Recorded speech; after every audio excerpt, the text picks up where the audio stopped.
good Erev Shabbos. I just came home. It is frigid outside. The ice is falling, and I'm getting ready for Shabbos, and I wanted to tell you a little Dvar Torah.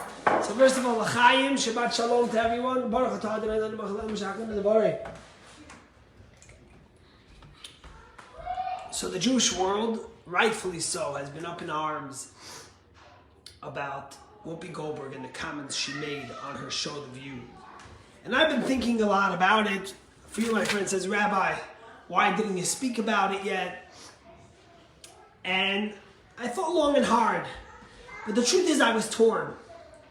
Because from one side, the words that she used and said and the insensitivity she showed is inexcusable and just tells us, it actually is extra painful because it makes us realize the times we live in, that even our friends are ignorant about our pain. And even our friends say things that are insensitive to us. But at the same point, I don't think that Whoopi Goldberg's an anti-Semite. And I actually think that she feels for the Jews and she sees herself as connected to that community and stands with the Jewish community, which actually made it extra painful. Because imagine if our friends and people that say they are proud to identify with the Jewish community, if they could say things that are so insensitive, if they could say things that are so hurtful to the 6 million and the 13 million that stayed alive, then what does it say about those who are our enemies and those who seek to destroy us? And it made me think about something. You know, in this week's Torah portion, we read about the ark. The Torah commands us to build an ark.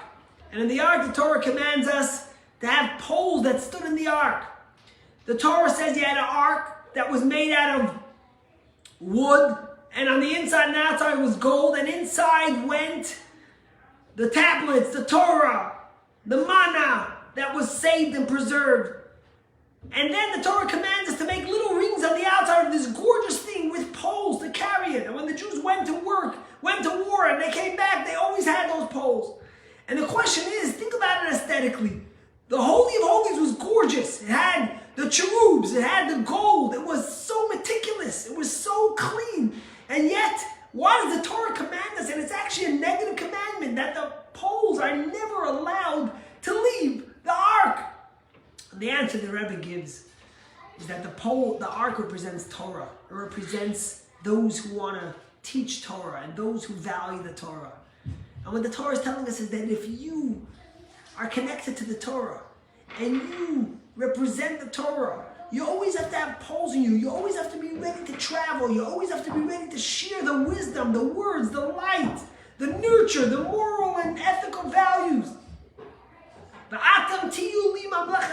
have to be a light upon nations.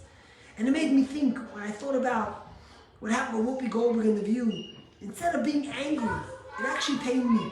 But it also made me recognize how much more work we have to do to set the record straight and to continue to teach and preserve the legacy of those who were killed and murdered and gagged, and to be stand up right and be proud of who we are, and to teach and educate those about these atrocities. So L'chaim, yes, it's horrendous.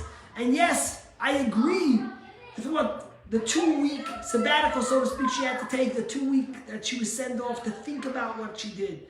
But I'm not upset or angry at her. I'm upset, but I'm not angry at her because I know that she does love the Jewish community. But I'm pained that she would say something like this. I'm pained that she wasn't educated enough. And it's our job to continue educating. God bless you and Shabbat Shalom.